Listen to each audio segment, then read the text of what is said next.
Welcome, everyone. So glad you're here. Welcome to the Canvas site for our class, EQ 111, Can We Talk? Communicating with Civility in Challenging Contexts.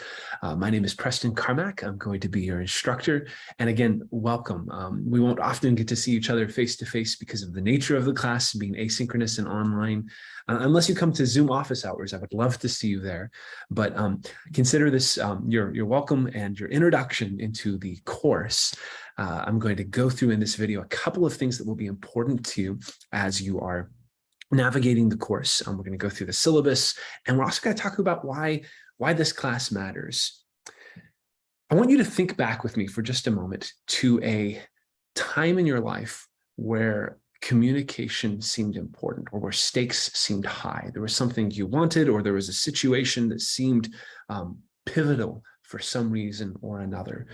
Maybe it was getting into a school that you wanted. Maybe it was communicating with parents about an issue, or a friendship that was on the line, but something that seems big back in your memory, something that was important. And I want you to just get that in your imagination for a moment.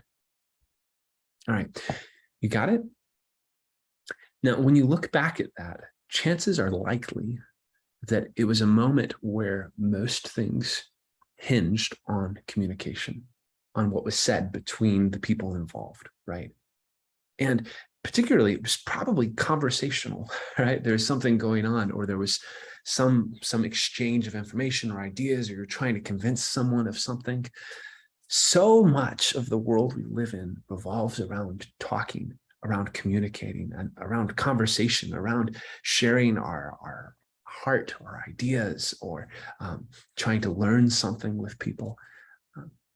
The idea of communicating with civility in challenging contexts, especially when stakes are high, right? When challenging context isn't always people yelling or things being really intense. Sometimes it's simply communicating when stakes are high, when people want certain things. Communication is vital in those moments. And having the skills to be a good communicator in those moments can make all the difference,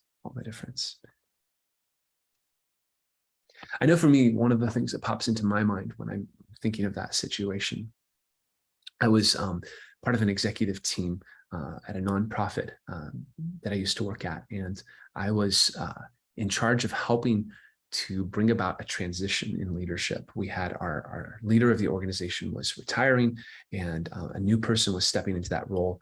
And that new person stepping into the role was actually my dad. I worked for my dad. So you had this interesting combination of family relationships and kind of like leadership. My boss retiring and my dad becoming my new boss. And I was in charge of helping with some of that transition.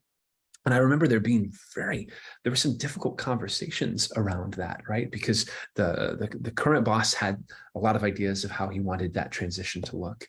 And then my dad, the new boss, had a lot of ideas on how he wanted that to look. And we had to find a way to make all of that work. And we had a series of difficult conversations, challenging contexts over the course of really, it was about 2 years before that transition was complete, from the very beginning to the very end.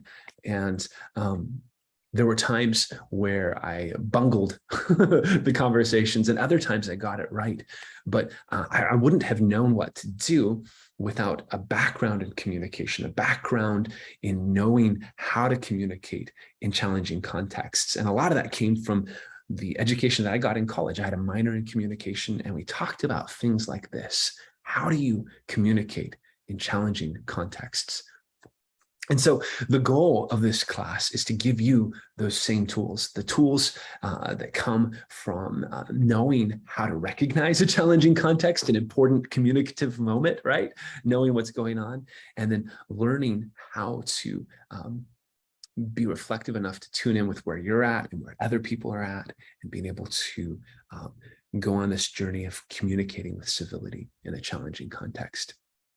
And a lot of this is going to come from engagement with the texts, reflection on your part, and us being able to have some interactions, whether it's in our Zoom office hours or in the assignments and the discussion boards that you'll be participating in. But as we're going into this, I want to challenge you as we're here at the start of the class to look at this as a moment where you can get a practical set of tools and a set of skills that will allow you to really do well in these moments where communication is key, which is so many, there's so many moments of where communication is absolutely essential. I mean, think of it, whether it's in the workplace, you're asking for a raise, or you're trying to get hired in the first place, or you have a boss that you have to confront about something that's difficult. Maybe it's in the context of friendship where your friends are crossing some boundaries or some lines, and you have to communicate that with them, or you're trying to build a friendship. There's so many things that go into those kinds of relationships. Or maybe it's family relationships, right? Relationships with your parents or siblings, or maybe a romantic relationship, and you're trying to decide where things go. Communication and conversations, crucial conversations, happen all the time. Even ones that don't seem, you might not go into it thinking, oh, the stakes are high. Maybe it's something small, but it's significant, right?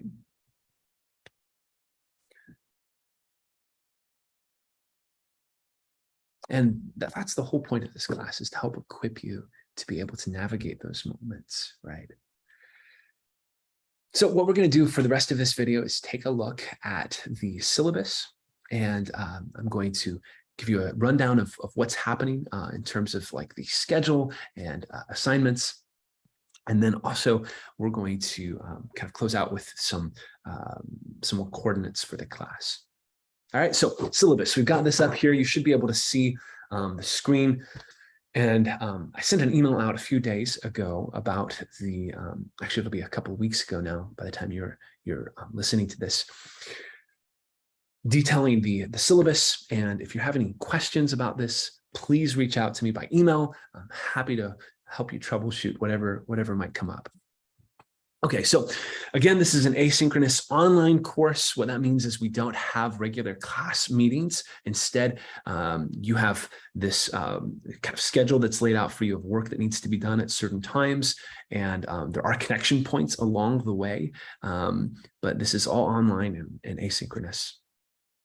You can see here my name and email, carmacp@duq.edu. Again, any questions, please reach out. Office hours. So I've mentioned this a couple of times, but office hours are held on Zoom, and you can access this link on Canvas by going to the link that says Zoom office hours.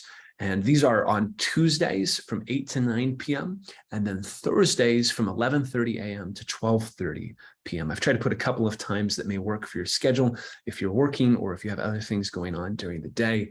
But again, also available by email for appointments outside of office hours if you need those. And again, please reach out with questions if you have anything that's kind of confusing about course content or you need some clarification about assignments. I'm happy to help. So you can see here a little bit about the course, kind of summing up some of what we talked about earlier, the importance of communication and the challenges of living life and communicating, right? Everything comes back to this idea of how do we communicate well. Some of the learning outcomes for this course include being able to reflect on communication about real world issues, things that actually happen in our life. And how do you look at those and see what could be done better, what could be done differently, what went well in real life communication kind of situations, and also identifying the impact of communication practices. How do the ways that we communicate impact ourselves, but also others, our relationships, and then the larger world around us? What kind of responsibility do we have to the human community when it comes to communication? So students, you'll also be evaluating communication practices relevant to discussion of controversial issues. So this will especially come up when you look at some of the case studies that you'll be doing. We're going to get into that in a little more detail in a moment. This will require some critical thinking skills to develop some critical thinking skills. And that comes along with the course of the program. You'll be doing some self-reflection, some critical reflection on situations and on the texts we're exploring. And finally, you'll be explaining implications of communicative practices. What happens? What are the implications of the way that we communicate? Listed below are the required texts for the course: Communication and Community by Ronald C. Arnett, Understanding Everyday Incivility by Shelley Lane, and the Crucial Conversations text by Macmillan, Grinney, and Carey. So all of those are required, and I really encourage you, if you have not bought the text already, please do that as soon as possible. This course moves really quickly because it's asynchronous and online, and we have a month from start to finish to do 3 credits worth. So you'll want those texts. If you don't already have them, you'll need to get those as soon as possible. And if you have any issues with that, reach out to me, okay? Some other important notes here. Excuse me while I get some iced tea. It's already warm, summer, right? So important notes on class format. So again, asynchronous, online, and what that means for you practically is you're expected to take initiative to do the work on your own and with your group members, self-motivation and the ability to follow deadlines without regular reminders of being in a class 3 times a week. That's really important for you to have that self-motivation. And again, I'm here to support you with those regular office hours. If you're someone who, like me, honestly, I need regular check-in and I need outside external motivation, please feel free to just pop into those office hours. And I'm happy to just check in with you, see how things are going. Again, the course is accelerated at our learning speed, a month from July 5th through August 5th. And so due dates move quickly. So I just encourage you to be on top of things from the beginning, or else it'll get really kind of fast paced, and it may be hard to catch up if you're not on top of it from the beginning. Also, email. I communicate really regularly through email, and I encourage you to check that frequently because the class is online, and that's how I'm going to be communicating with the class, primarily over email. All right, so general class format. Unit assignments are due on Sundays at 11:59 p.m. There are 4 units in the class, and each unit is made up of multiple assignments. Occasionally, there will be extra assignments like a midterm, a final paper, but below is an example of what's typically due for 1 unit. You have your assigned readings, which come from the required texts. I'm asking that you watch the unit introductory video. This is important because it will give you coordinates for the week. It'll help give some context for what we're learning. You also have the M&Q assignments for each unit. We'll explain a little bit more what those are.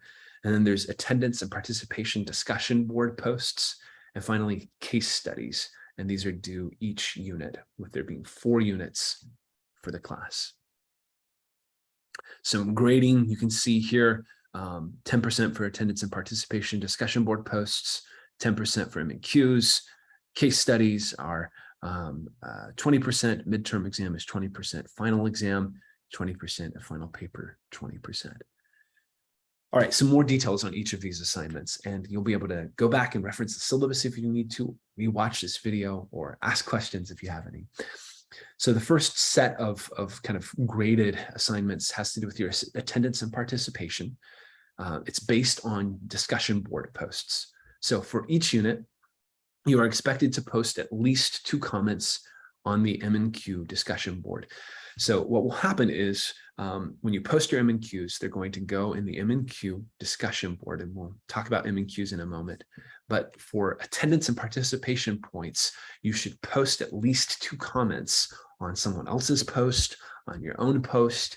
You can start a new thread in that discussion group.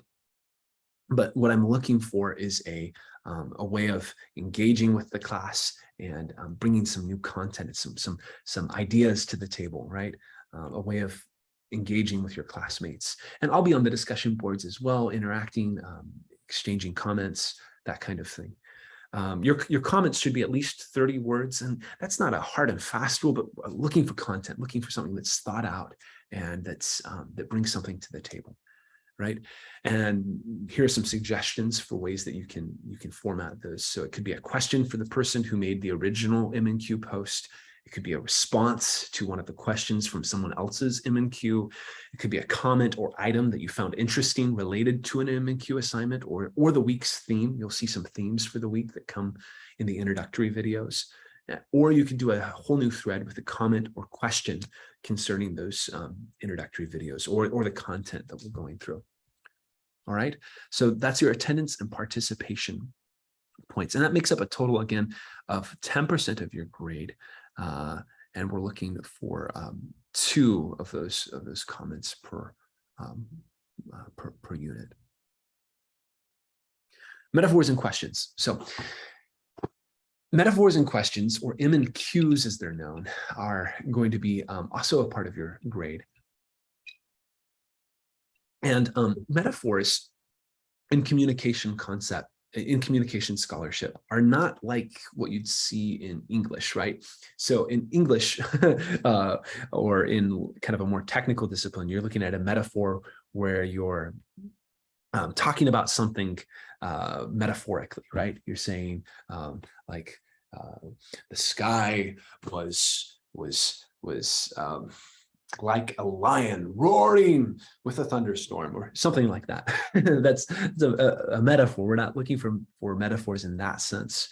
In communication scholarship, a metaphor is a key concept or an idea. So we're looking for a phrase or maybe a term that's used in the text that's really an important idea. It gives us a window into what's being talked about in the text. So one metaphor or key idea, right? That's what a metaphor is. And then you've got your questions, right? So these questions come from the reading as well. You're submitting M&Qs for each unit. And for each unit, you identify and describe 5 metaphors that are central to difficult conversations. Each metaphor should include a quote from the text and a citation from the text. It can be really simple. The citation can simply be the author's names, the page number, and maybe the date of the text when it was published. That's a typical APA format, but it would actually be author, date, page number, right? So if you have those in text, that'll be fine. You don't have to have a reference page at the end, just in text citation where each metaphor is coming from. That will help your fellow classmates engage with it, and it will help me know where you're drawing things from. So each metaphor will include that quote and citation, and then a brief description in your own words of what the metaphor means to you. You can apply this to something you've seen in life. You can talk a little bit about why it seems important. Really looking for nothing any more than 2 sentences. This doesn't need to be long or an essay, just a kind of general window into what it made you think of. Each M&Q assignment for each unit needs to have 5 M&Qs, right? So 5 metaphors, 5 questions, and those questions should come from the class readings. And you'll see each M&Q assignment for each unit will be graded according to this rubric. So for unit 1, you're going to submit your M&Q assignment, which will have 5 metaphors, 5 questions, right? And then what goes into each one of them. You can see here how I'm grading each of these. You're going to have your metaphor and your question need to be present. 1 sentence definition of metaphor 1, proper citation from material coming from textbook, and then a 1 sentence explanation of metaphor 1 in your own words. And then you go down to metaphor 2. I'm going to have a sample of this posted in Canvas, so you are welcome to look at that if you have any questions on how this can look. But formatting is kind of a guideline rather than a really strict set of rules. Case studies. So case studies, students will work in groups to collect insights from news sources, trade magazines, academic journals on navigating conflict and civility. Once per unit, you're going to have a case study that's due, and your group will do some research on the case study. You're going to read it, and then you're going to present a short 10-minute video of your case study, and you'll post that online on Canvas. Right. So this takes a little bit of organization with your group members, and you'll see under the tab case studies, there's going to be a group assignment list. Those are the members of your group, and you're expected to coordinate with them and arrange schedules so that you can record these videos and post them. So in the assignment, you need to identify your article that you've been assigned. You'll also see that list on the case study tab. And then you should set up a time with your team to record a 10-minute video summary on Zoom. You may want to do a little bit of planning before you start recording. And then you will, once you're done recording, you will, I recommend using Zoom to record this, because then you can get everybody involved, and you can download the recording to one of your computers, and then simply upload that to the submission box on Canvas. Only one team member needs to upload the video, and that will be used to grade the assignment for all the members of the group. If you find an article that's not on the list, please talk to me that you're wanting to use. I'm really open if you have some ideas that you want to pursue and some other articles that have stood out to you. In the video, your group should summarize the topic or the findings of the article. You should identify a particular key concept or metaphor that's related to dialogic civility, to engaging with others. That's a guiding theme for the article. And then you should share 3 to 5 insights from the article for engaging difficult conversations. And then finally, 2 questions that you would ask the authors. If you could ask them anything, what would it be, and why?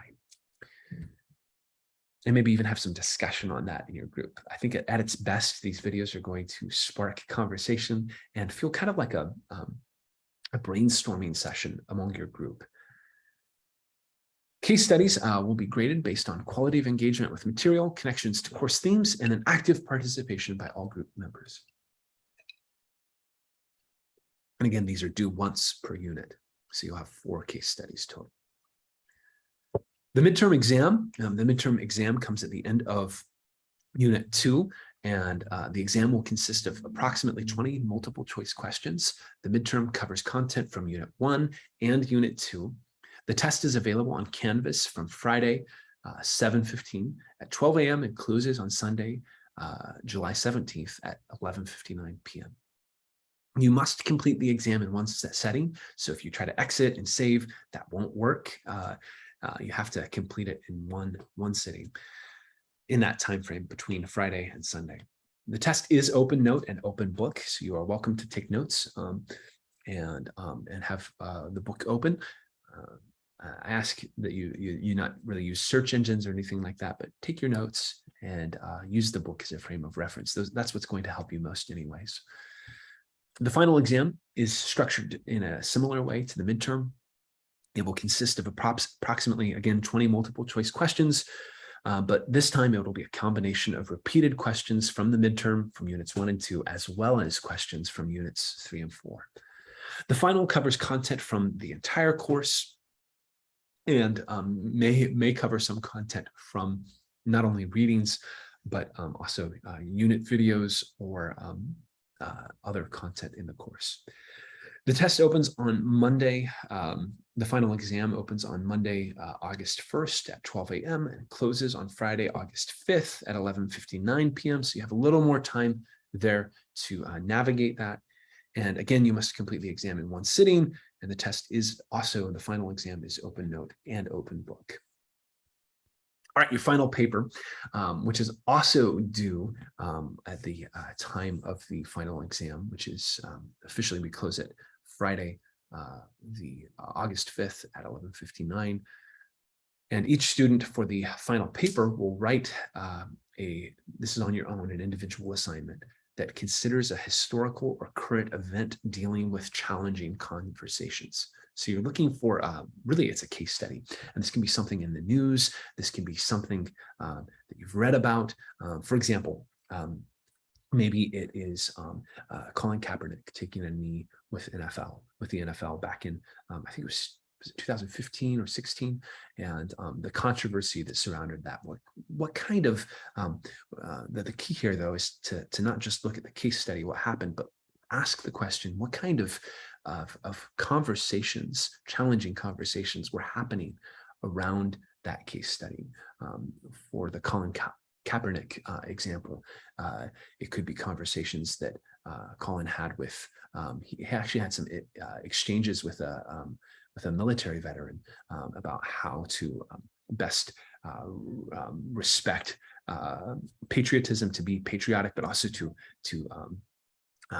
give his protest and to engage in activism. There's those conversations that he had, but he also had probably difficult conversations with team managers, with officials from the NFL, with the public at large. What kind of challenging conversations could go into that situation? As you're doing that, you're going to find a research question that comes to the top. Like maybe in the Colin Kaepernick example, the question might be something like, what does it mean to communicate something that you believe in strongly with civility? And that question will start opening up different ways that you can take the paper. The project you should have an idea of where you're going with this project by the end of week 2, by the time we finished with midterms.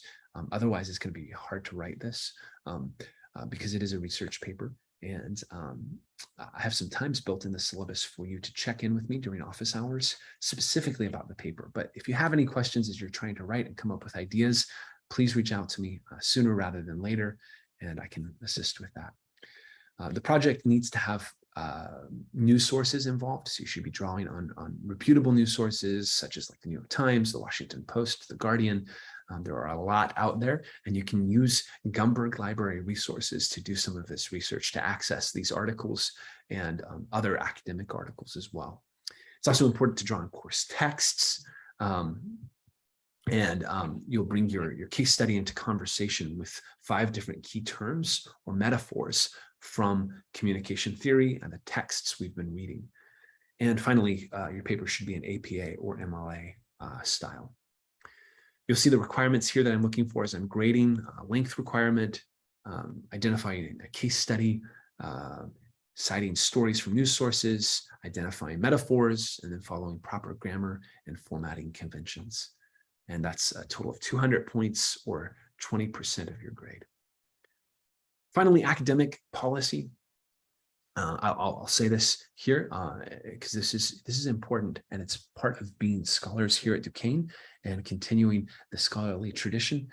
It needs to be your own work when you're doing things, whether it's the metaphors and questions or the final paper, or working on your tests, your midterm, your final exam. All of this needs to be your original work, and not only is cheating wrong and does it rob your fellow classmates, but it also robs you of a learning experience that is important for your growth, especially with this topic, with crucial conversations. I know life gets overwhelming sometimes, and it may be attempting to cut some corners, but don't do it here, please. This is important content that will make a difference in your life and in the way you communicate if you engage with it.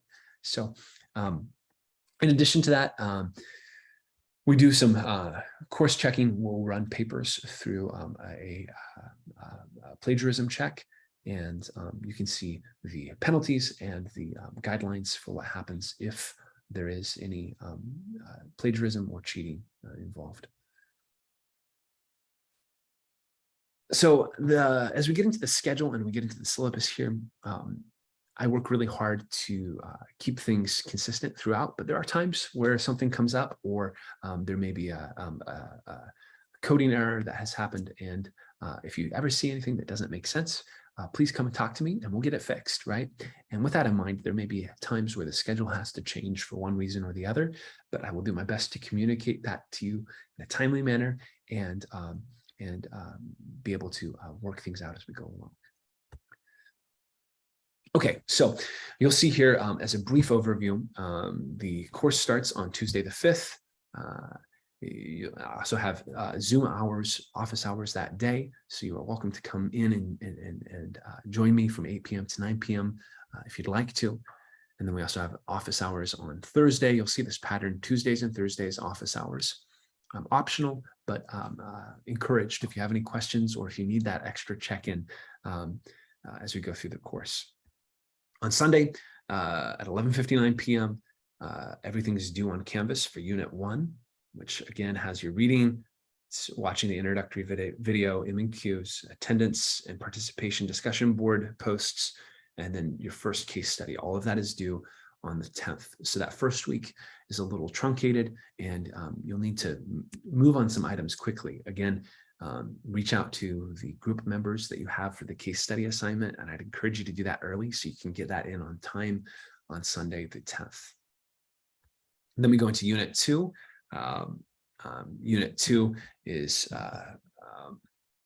here you'll see the introductory video, again, Zoom office hours on Tuesday and Thursday, and then the assignments due for Unit 2 by 11:59 p.m. on Canvas on Sunday the 17th. The difference here is that we also have a midterm exam, and this is, again, covering content from Unit 1 and 2, and you'll see the times that it's open and when it closes. So that's the difference with that week. Unit 3, again, similar, Zoom office hours. We're going to be doing a Q&A during the office hours on writing the final paper. If you have any questions, please come to that. Again, Zoom office hours on the 21st, and then Unit 3 assignments are due on the 24th of July. Really similar to what's due for each unit. You'll see, again, we're moving pretty fast with our readings because the class is accelerated. So you'll want to stay on top of those. Then Unit 4 introductory video. We're going to be looking at the importance of dialogue, going through the book by Ronald C. Arnett, and then your assignments are due on the 31st. And then we come to finals week, where we also have Zoom hours, office hours. If you have any questions about tests or about the final paper, you're welcome to come to those. And then finally, we have finals due. The class ends on August 5th. All materials are due by 11:59 p.m. And your final exam is due also by 11:59 p.m. So that's the cutoff date there. And because the class is so accelerated, there's not a lot of wiggle room with that. If you have any issues that are coming up, please talk to me as we go along. But those deadline for the finals, we have a pretty quick turnaround on when we need grades in after the finals. So there's not a lot of time for going past that. Regardless, if you have any questions about finals or about any of these deadlines, please, again, my rule is come talk to me. If something happens in life and you're not able to do things on the timetable that's put out here, I want to support you. I want to work with you. I prefer it if you would talk to me beforehand, if you can. I understand sometimes we can't control things, but if you know something is coming up, please talk to me.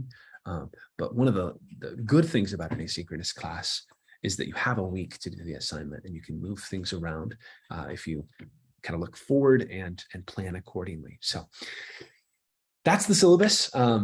Again, questions, reach out to me, but excited to be doing this course with you and looking forward to it. This is my third time teaching the course, and each time has been different and interesting. And so much of this course depends on what you bring to the table and your discussion board posts, your interaction with classmates, and your engagement with the material. And thank you for engaging on this journey with me. I'm excited to learn together and get to every time. I think that's one of the best things about this class. Every time I teach it, I learn something new, and I get to learn more about what it means to communicate in challenging contexts. As we close out the video here, I want you to go back to that moment where we talked about it at the very beginning of this introductory video, that moment where you had a situation where stakes were high, where something really mattered, where communicating mattered, right? Challenging context. What did you do right? What went wrong?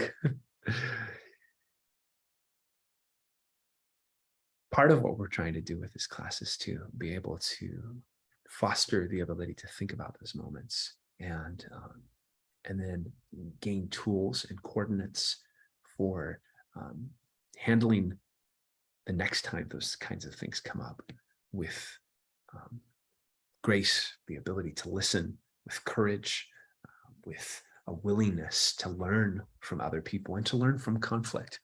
I think that's one of the most interesting things about working with civility and learning to communicate, is seeing these difficult conversations and these challenging contexts as an opportunity to learn. And my hope is that you can see that as we go along through this course material. Thank you for your time. Good luck as we head into this. And again, reach out to me if you have any questions. Take care.